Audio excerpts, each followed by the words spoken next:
et attentes entre nos pays.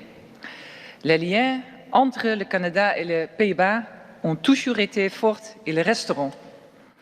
Cette amitié est enracinée dans notre histoire commune et nos valeurs partagées. This building, the Hall of Knights, dates back to the late Middle Ages and is part of the buildings of Parliament. It is a historical place. In 1948, in this hall, Sir Winston Churchill gave his famous address in which he called for European unity. A lesser-known fact is that in 1947, Canadian Prime Minister Mackenzie King gave a speech in this same hall before the members of our Parliament. Mackenzie King started his visit to the Netherlands in the border town of Rutte, the first Dutch village liberated by Canadian troops in 1944.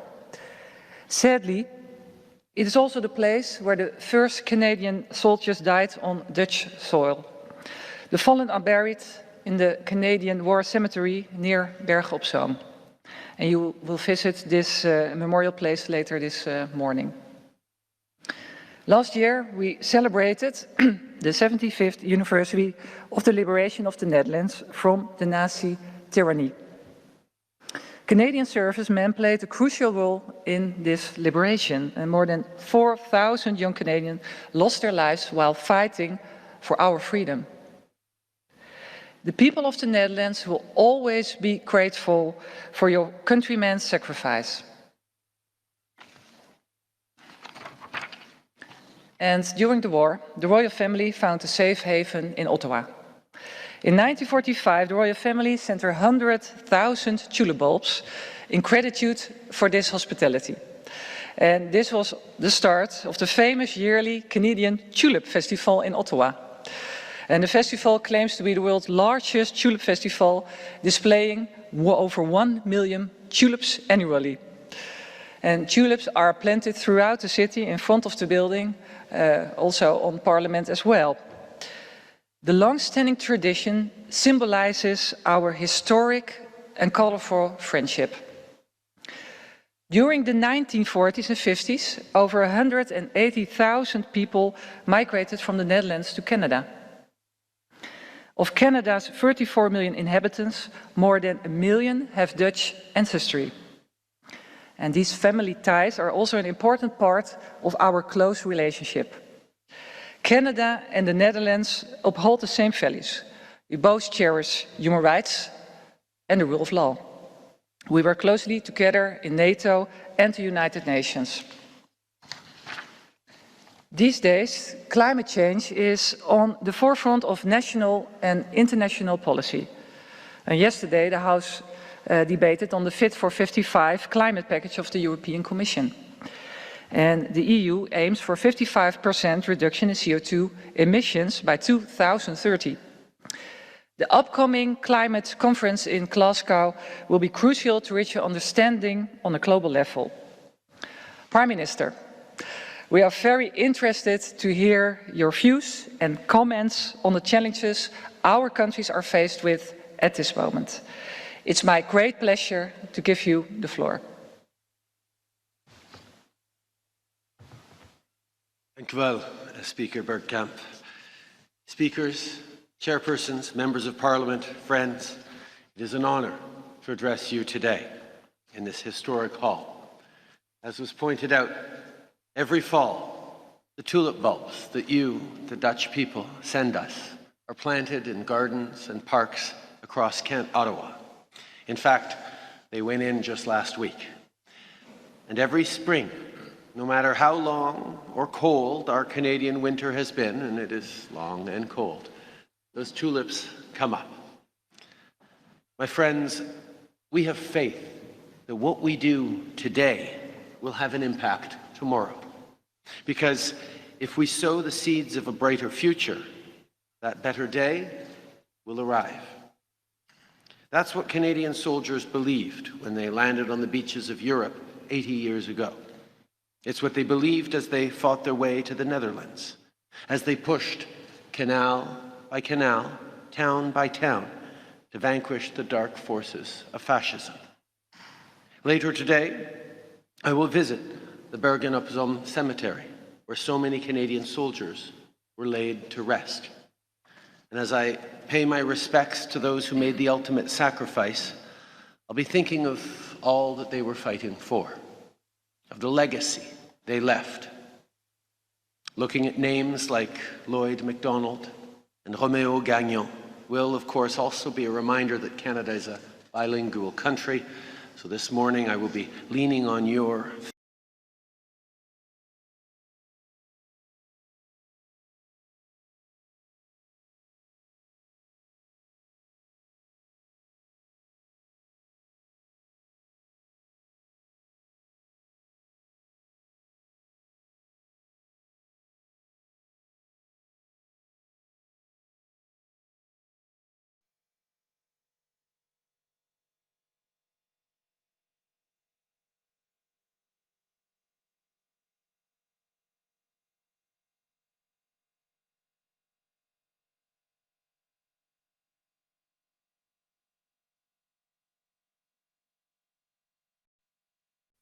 It is not only by our shared history, but by our common future.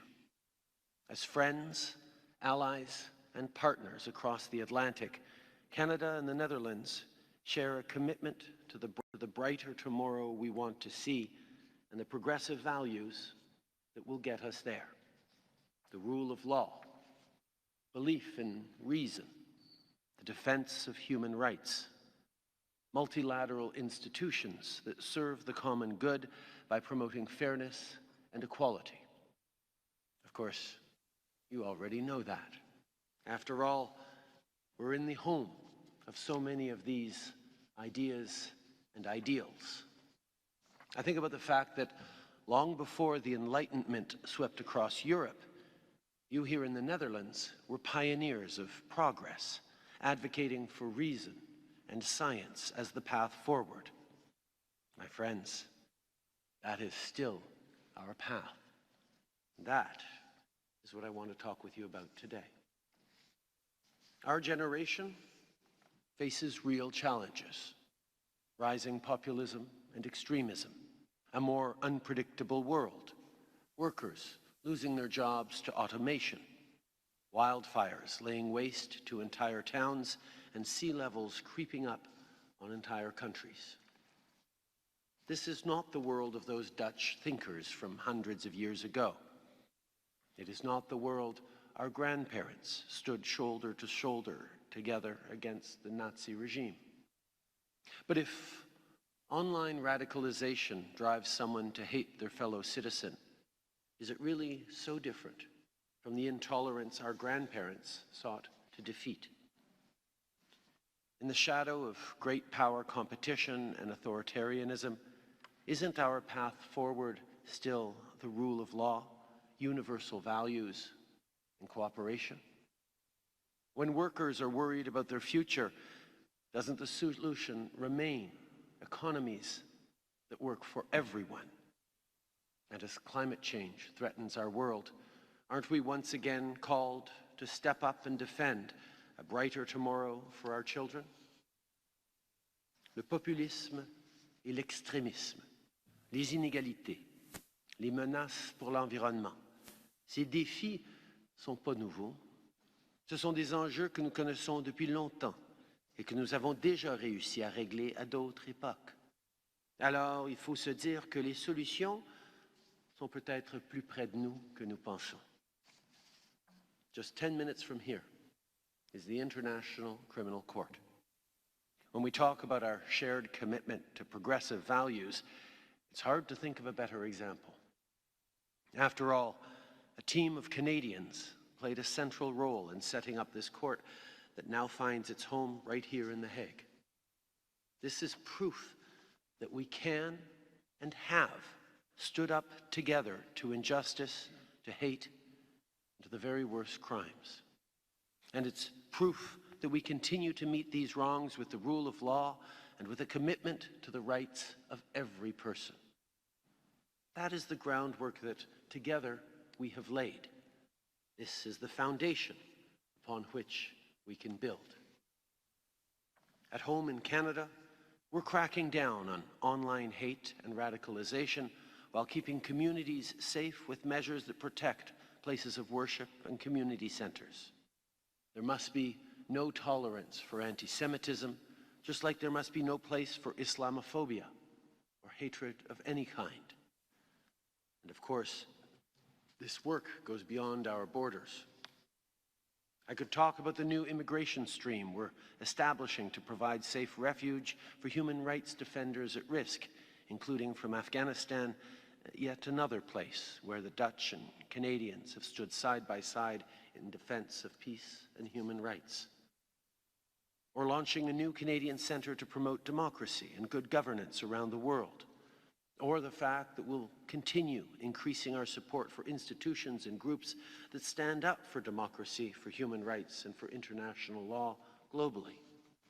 Je pourrais vous parler de tout le travail que le Canada accomplit à l'égard de la démocratie, des droits de la personne et du droit international. Mais au bout du compte, ça se résume à ceci. Nous savons quel monde nous voulons et nous savons que nous ne pourrons pas le bâtir seuls. Our two countries stand alongside each other in the defense of human rights and the rule of law. Canada and the Netherlands are making a joint intervention at the International Court of Justice to ensure accountability for the Rohingya people who have been the victims of genocide. And we're cooperating to hold the Syrian government responsible for crimes against humanity it has committed against its own citizens. The points I've just laid out may seem so obvious to those of us in the room that one could wonder why we even need to say them at all. But in this age of unreason, of disinformation, of skepticism and cynicism, we need to acknowledge that there are those who would tear down what we are building, who stand against these positive values we share. And let's be frank, it's not just conspiracy theorists and marginalized, angry people online. It's state actors, too, using disinformation, propaganda, and cyber warfare to harm our economies, our democracies, and undermine people's faith in the principles that hold us together. So we must stand strong and united in NATO, at the UN, and in multilateral fora around the world to meet the threat of authoritarianism with the hard work of democracy, to counter challenges with security and strength, and to show that societies that embrace difference, that welcome open debate, and that care about each and every one of their citizens, that those societies ultimately deliver a better present and future for all. We're not on the front lines of a world war as our grandparents were. That does not mean, though, that we can just sit back and assume that the work they started is done. My friends, our work is just beginning. In Canada, we must grapple with the injustices faced by Indigenous peoples for far too long. Government has a real role to play. And that's why we're working hard on everything from clean water to making amends for historic wrongs. But individuals have their part too, because reconciliation, or for that matter, doing right by any community, is shared work. And I know that our citizens are more than equal to the task. Just think of what we've all been able to accomplish just over the last 18 months. With COVID-19, our world has faced a challenge like we could never have expected. But countries like ours, like Canada and the Netherlands, we're pulling through. There are lots of reasons why. Let's not kid ourselves. We're fortunate that as part of the global north, as trading nations, we've been able to secure the vaccines our citizens need faster than most other countries. But there's another reason, too. And it has to do with the fact that we're places where we look out for one another. Places where we are willing to stay home to protect our neighbors, where we know that it benefits us all when the small business down the street stays afloat.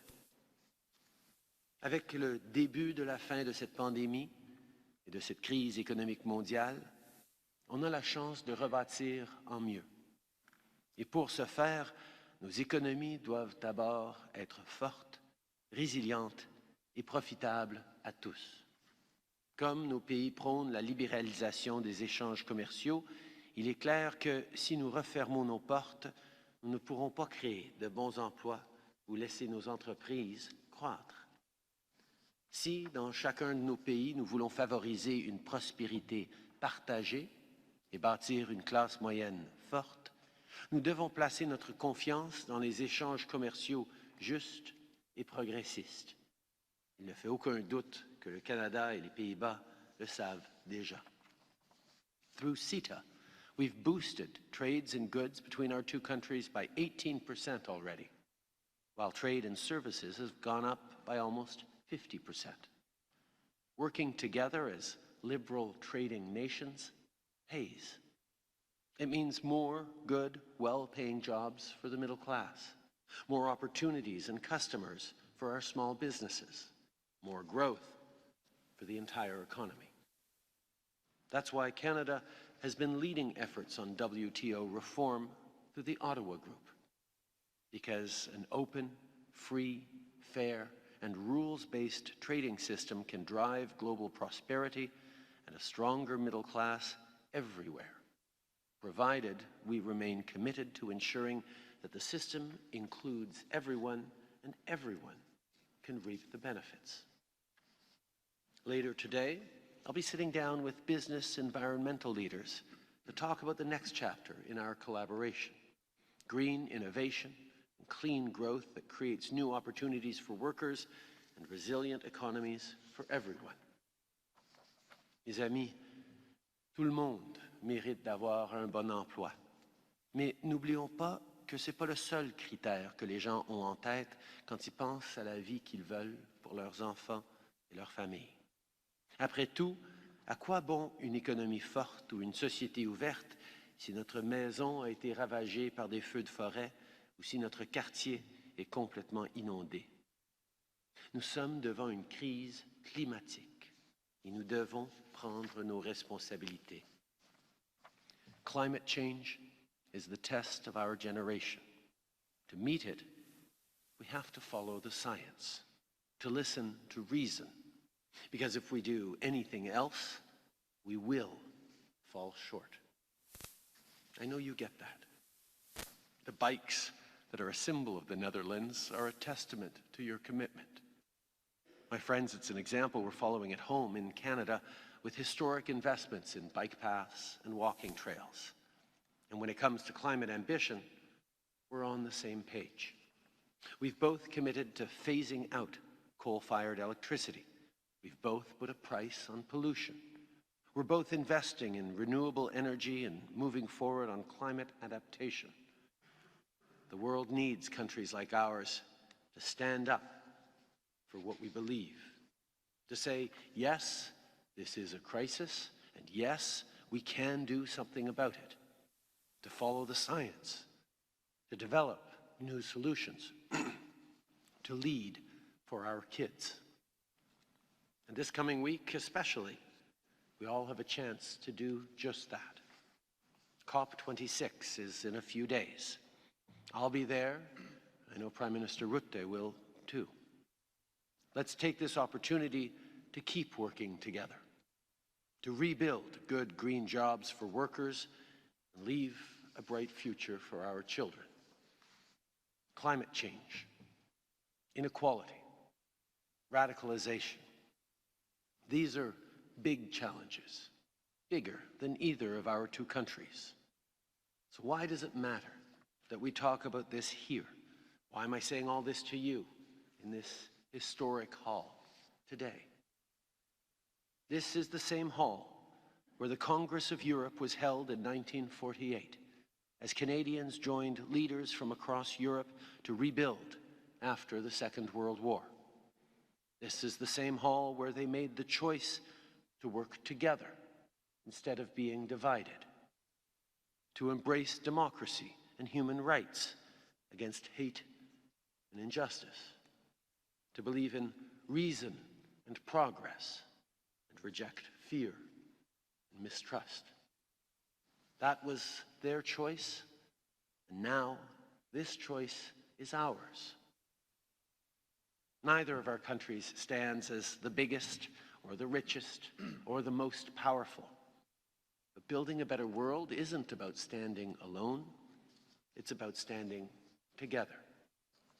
My friends, let us plant the seeds and bulbs of a better future, and let's have faith in their promise for a brighter tomorrow. Thank you. Merci. Vancouver.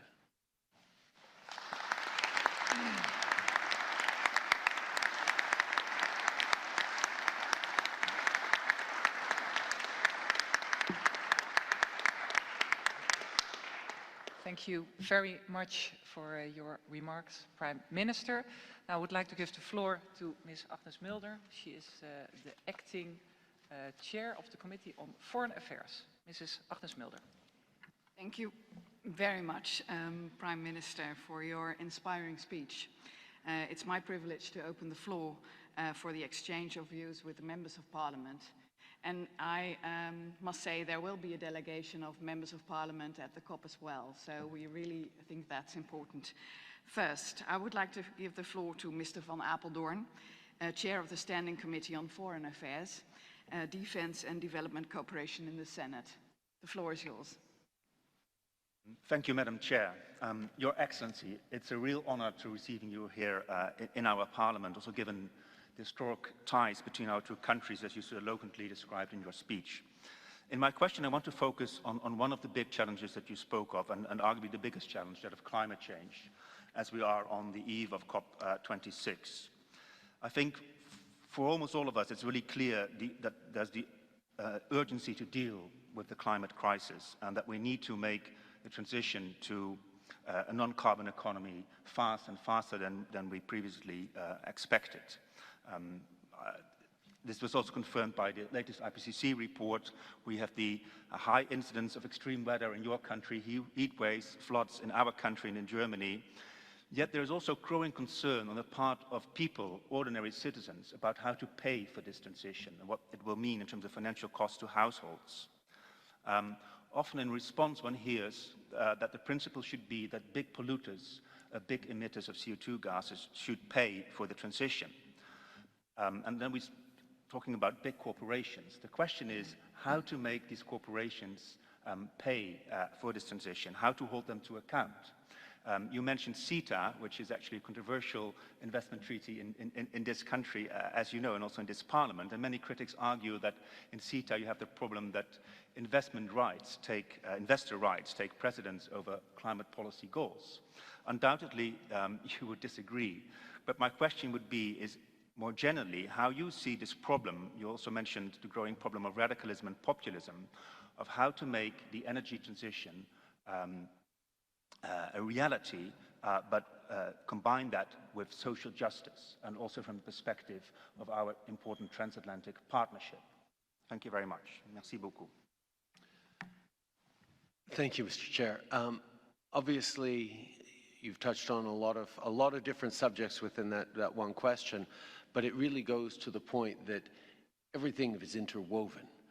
People's sense of social justice is wound up in their worries about their future and their kids' futures, in their careers, but also in terms of climate. And we do have to recognize that we need to look at everything together. But to take some of those elements in order, first of all, on climate change, everyone has to do their part. We know that. Yes, big businesses absolutely carry a significant element of the burden, but big businesses also exist ultimately to serve citizens, to create products that citizens need to buy. So everything is interconnected.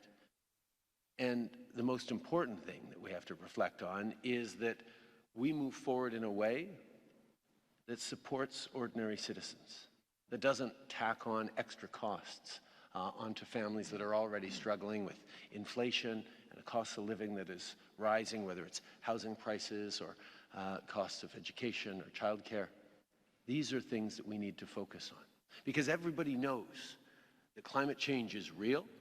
We have for a long time. It's just consistently in democracies that have to get re-elected and assemble governments, it's difficult to make people understand that that requires changing behaviors, and it will require costs.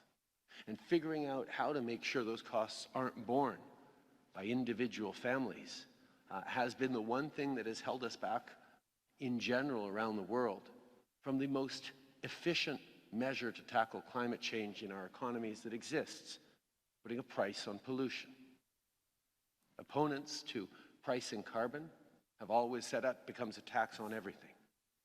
And what we've been able to figure out how to do in Canada is make sure that that cost is not borne by ordinary families. In fact, with one of the most broad-based and ambitious prices on pollution in the world, in Canada, we return more money on average to a middle-class family than they actually pay out in a given year, even as we rise to $175 a ton over the coming years, and we will reach our climate goals. And the challenge of Canada is that we are a country that is still a producer of fossil fuels. And while the world continues to need fossil fuels for a number of years, we need to make sure we are leading that transition towards cleaner energy. And those challenges, and I hope I'll be able to speak to Sita in a moment in another question, but those questions that drive us forward are absolutely essential and where we all need to show significantly more ambition on next week in Glasgow. Thank you, Prime Minister. Now I would like to proceed to the other members of Parliament who indicated that they would like to ask a question. Please use the microphone to the right and keep your questions as brief as possible. You can take your seat after having finished your question. And the first one on my list is Mr. Brekelmans of the Liberal Party, called the VVD in our House. The floor is yours.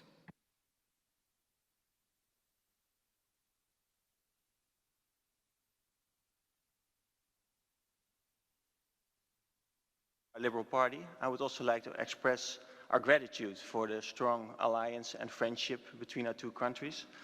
And I would like to thank you personally for visiting our parliament and taking the time to have this conversation with us. You spoke beautifully about our common future and about the importance of the rule of law, about universal values. And I think what is a big issue is that those universal values are challenged, and that they are challenged by the rise of autocratic regimes, and in particular the rise of China. And I would like to ask you how you think we should deal with this. And I think one of the underlying problems is that we have become too dependent on China, whether it comes to raw materials or essential products or technology. We as the Netherlands and European countries import often more than 80 or 90% from China. And it makes it very hard to stand up against China when it comes to security issues or human rights violations. And I was wondering what we as Canada, Netherlands, European countries can do together to make us less dependent on China. And you can probably weave in CETA in your answer. Thank you, Mr. Brekelmans. The floor is yours. Thank you very much for your question. Obviously, the rise of China is one that poses both tremendous challenges around the world to democracies and our trading systems, while at the same time providing a new and growing market for our goods and goods and services that our citizens have come to rely on over the past years. So it is one that we have to tackle, but tackle in a way that distinguishes the different approaches we have to take with China. There will be things on which we will need to work together with China. For example, the fight against climate change, where they are significant emitters of emissions, but at the same time are working extremely hard to develop solutions from solar to others that they can export around the world and use in their own country. So there are areas which we will have to work alongside them. There are areas in which we're going to have to compete with China. economic space, trade space, but there are also areas in which we're going to have to challenge China on human rights, on Hong Kong, on the Uyghurs, on a range of things that we know are unacceptable. And having that approach, understanding that China is the second largest economy in the world, the largest country in the world, outweighs any one of our countries significantly, requires us to work together. I remember a number of years ago, we were faced a situation of challenge where our Canadian airline company, Bombardier, that makes the C-Series commercial aircraft that was later purchased by Airbus, was in real trouble. And Airbus and Boeing, the two large commercial airline producers in the world, were challenging Bombardier directly and trying to put it out of business. And China showed up to offer billions of dollars to keep all those jobs in that industry if we would only share that technology with them. And it was a conversation I had around the G7 table in Sicily, actually, a number of years ago, where Airbus and Boeing, following that, reflected, and Airbus ended up investing in Bombardier and saving those jobs in Canada. But it is very easy for us as friends and allies and competitors in so many marketplaces to accidentally remain competitors in our desire to access Chinese markets or desire to get a better deal from China. And we need to make sure we are working together, understanding that the values that hold us together are more important than a small advantage in a trade deal. And that's where working together to create prosperity, to create more opportunities for trade is so important. And that's where on CETA, we've seen the benefits already of the work we're doing together. But I have a simple question. If a country like the Netherlands, known to be one of the great trading powers in the world over the past centuries, can't sign a free trade deal with Canada, with which country do you think the Netherlands could actually sign a free trade deal? Thank you very much, Prime Minister. The next one on my list is Ms. Stine, Senator for the Democratic Party, D66. The floor is yours. Prime Minister, thank you very much for your leadership on gender equality. And we also appreciate very much that you're a he for she champion, because gender equality can only be achieved as also men speak up. What we have seen over the past 18 months is that the COVID-19 pandemic is a magnifying glass like a magnifying glass for all kinds of equalities. And my question is, how can we, in the Netherlands, in the European Union, learn from the lessons the Canadian feminist international assistance policy gives to really build better forward? And if you want to weave in CETA, that would be fine for us as well. Thank you very much. Thank you for your question. And quite frankly, I feel that Canadians still have so much to learn from all of you on gender equality, on the work we need to do together, because that work is never done. Yes, we have to first and foremost recognize, even as our economies are bouncing back from the worst impacts of COVID-19, that recovery is uneven, just as COVID itself was uneven, hitting women harder, and the areas areas of work where women and young people and immigrants tend to be highly more represented were harder hit through COVID-19. And indeed, some estimates have put back the advancement of women's rights 10 to 15 years because of COVID-19, which is one of the reasons in Canada we made a decision to move forward on $10 a day childcare right across the country. And we will now, over the coming years, develop a system that will ensure that there is affordable, quality childcare for everyone across the country, which we know has both community and family benefits, but significant economic benefits as well. But it is not enough to do it just at home, to move forward by bringing more women into government. I have just named earlier this week my cabinet, or last week my cabinet, that is once again fully gender balanced. It was earlier this week, there we go. Time goes fast in politics. But as you talked about our international engagements and investments, that's something we recognize we have much more to do.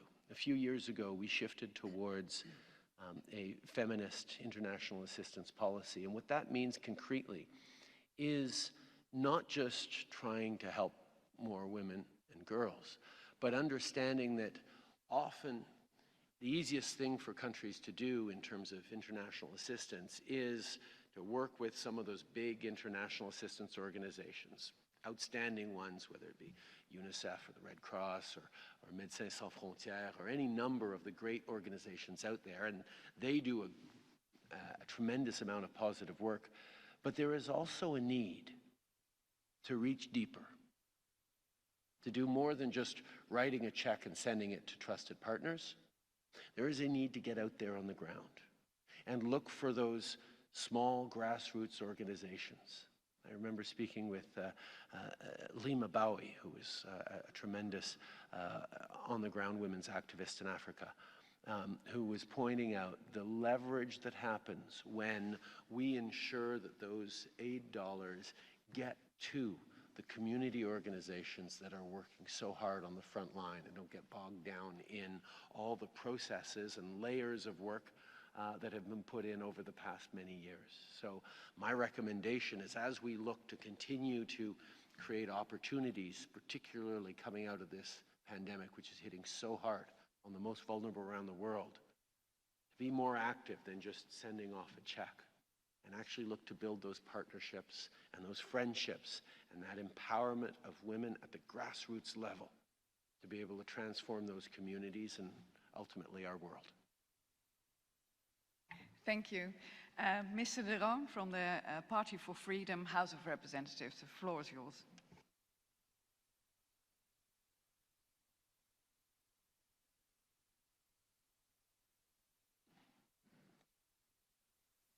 See, in response to the question posed by my esteemed colleague, Mr. Brekelmans, you spoke about working together when dealing with the challenges China faces us with. Now, pundits are saying that Canada is conspicuously absent from the Australia, US, UK Safety Treatment Act. And now that we are after the liberation of the two Michaels, after 1,020 days of inhuman imprisonment, I would like to ask you if you are reconsidering Canada's relations with China. In fact, I'm curious to know what Canada's Indo-Pacific strategy will look like in the next years. I hope you can share your thoughts on that with us. Thank you. Thank you, Mr. De Roon. Lots of interesting things in there. First of all, Canada is a proud member of the Five Eyes Alliance. The countries of Canada, US, Great Britain, New Zealand, and Australia have a long-standing security and economic partnership that really dives into intelligence sharing in a way that is effective and impactful, not just for our countries, but for our closest allies, whether it's through NATO or other ways. Security cooperation between allied and friends countries are incredibly important for us and indeed for the world. The recent agreement was based around the purchase of nuclear submarines, which is something that Canada is not at this time in the market for. And certainly we are happy to see our friends and colleagues working together. It will have no impact on the continued cooperation and closeness of the Five Eyes group that we are part of. But the question on China remains a very good one. First of all, I would be remiss if I didn't thank the Netherlands, alongside many other allies and partners around the world, for having spoken up so clearly and strongly, even in uncomfortable situations with the Chinese government, to highlight that the arbitrary arrest and detention of those 2 Canadian citizens was unacceptable and worrisome precedent for us all. And that's why we have all signed on to a declaration against using arbitrary detention as a means of coercive diplomacy, and Canada's voice will continue to stand strongly against that practice, even as our 2 Canadian citizens have been returned home. Canada continues to have very real concerns around China and human rights, whether it's the situation of the Uyghurs, whether it's the situation in Hong Kong, whether it's concerns around the South China Sea. There are a number of things, or tensions around Taiwan over the past weeks, that we will continue to be a strong voice of bringing up in concern. But we will also continue to look for ways to engage constructively and productively, aligned with the rule of law, aligned with the international rules-based order and trading systems, because we cannot pretend that China isn't there. We cannot pretend that we're just going to cross our arms and ignore it. It is too important a player in our economies right now, but indeed in our economies into the future. And that's where, once again, looking for ways to engage. We are a strong player in the Indo-Pacific through whether it's military presence in the Pacific as a Pacific nation, whether it's our partnership in APEC or in the CPTPP. We will continue to ensure that as a trading nation, as a Pacific nation, as well as an Atlantic nation, Canada remains engaged and strong in promoting our values and, quite frankly, promoting what we believe to be the right path forward for everyone. Thank you, Prime Minister. I would now like to give the floor to our colleague, Mr. Klaver from the Green Left Party in the House of Representatives.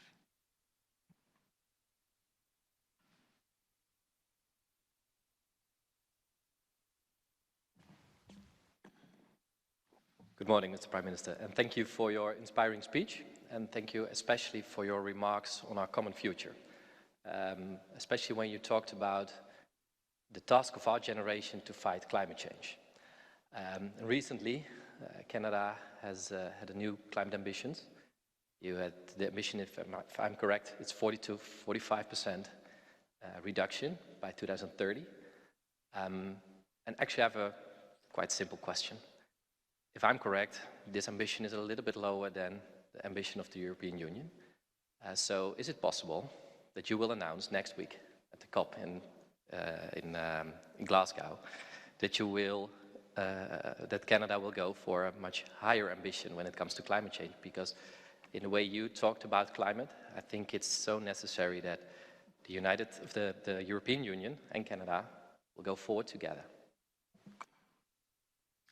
Thank you for your question. One of the things I think we've all seen over the past, not years, but decades, from governments around the world is a lot of fanfare around targets. Around, we're going to hit this target for Kyoto. We're going to hit that target for Paris.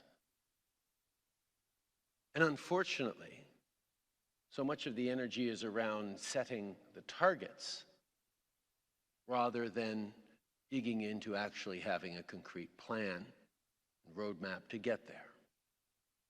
One of the commitments I made at Paris 6 years ago was that even as Canada was stepping up in its climate leadership, we would not move forward on announcing targets where we didn't have a concrete and real plan to meet them. And that's what we've been working on over the past number of years. When we took office, we were on trajectory to miss our targets of 30% below 2005 levels by 2030. We bent that curve, and we are now, if you look at where Canada is in 2021, positively and scientifically, demonstrably on track to reaching 36% below those targets, the 2005 levels. We have then layered on even more plans that is going to take us to the 40 to 45% by 2030. And we will get to net zero by 2050. But again, saying net zero by 2050 is a lovely thing for me to say that I know I will not be held to account for voters for in 2051. We need to make sure that every step of the way we are actually focused on the means to do it. And every country has different approaches and different challenges and different responsibilities. Canada is still one of the top fossil fuel producing countries in the world. That is a challenge that we face. It is something the world continues to need right now while we are still reliant on oil and gas.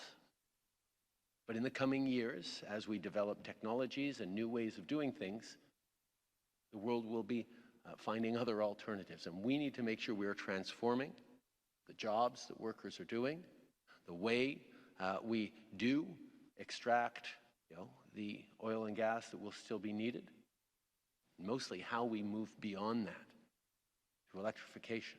We've made concrete commitments around 100% zero-emission vehicles as new car sales in Canada by 2035, 50% by 2030, and a 100% green electric grid or net zero electric grid by 2035. Now, Canada's a long way along towards that right now. We're already well over 80% green in our electric grid. So we've already done most of the work of phasing out coal in our country. There are many things that we have done that means that simply saying, okay, we should really hit this same target as another country that is a very different situation isn't necessarily as simple as it seems. What we need to make sure is that everyone is pushing climate ambition as hard and fast as we can, and that's why the commitment we've made in terms of getting to net zero is to ensuring that oil and gas emissions are capped where they are now and will begin to decrease all the way down to net zero by 2050.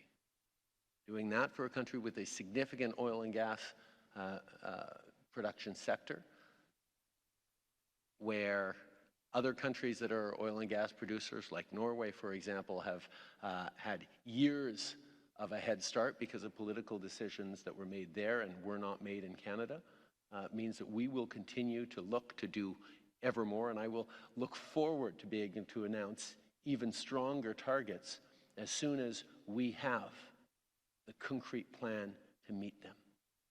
Because that habit we've gotten into as a world of making promises that we don't know how to keep has to end. And that's what we'll be looking at COP26, where even our commitments around international development financing for climate change, pledge of $100 billion, was not met collectively by the world. That's why we've been working with Germany and others to make sure that we're able to meet that target, and I think there's an announcement that we'll be able to meet that within the coming years. Thank you for your question, and nice hair. Thank you very much, Prime Minister. I'm very sorry, looking at the clock, I've to round up this interesting exchange of views. I thank the Prime Minister for his open and clear response to the very diverse questions of our colleagues in Parliament. And it is my pleasure now to give the floor to the Speaker of the Senate, Mr. Bruin.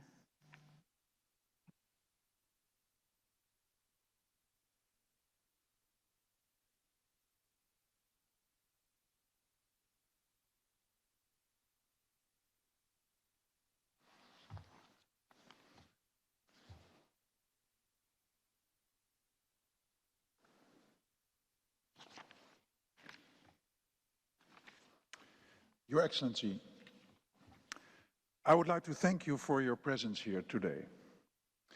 It was a great honor and a great pleasure to welcome you and your delegation.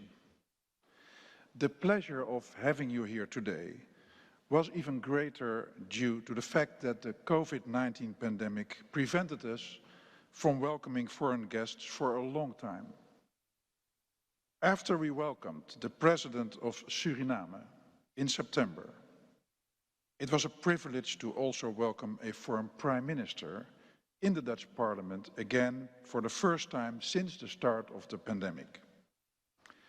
Your Excellency, the former Queen of the Netherlands, Queen Beatrix, who spent 4 years in Canada during the Second World War as Crown Princess and went to school in the city of Ottawa, once said, "The insight that your own well-being partly depends on other countries makes you look outward.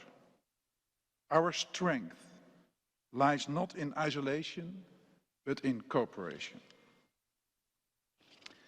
I think her words did not lose any of their relevance over the years. Progress is only possible if we work together on the international stage.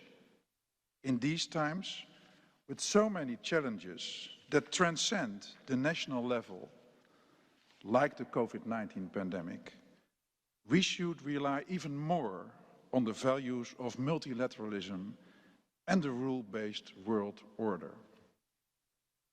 In this light, it is very important that politicians from countries all over the world continue to meet each other and discuss issues of mutual interest.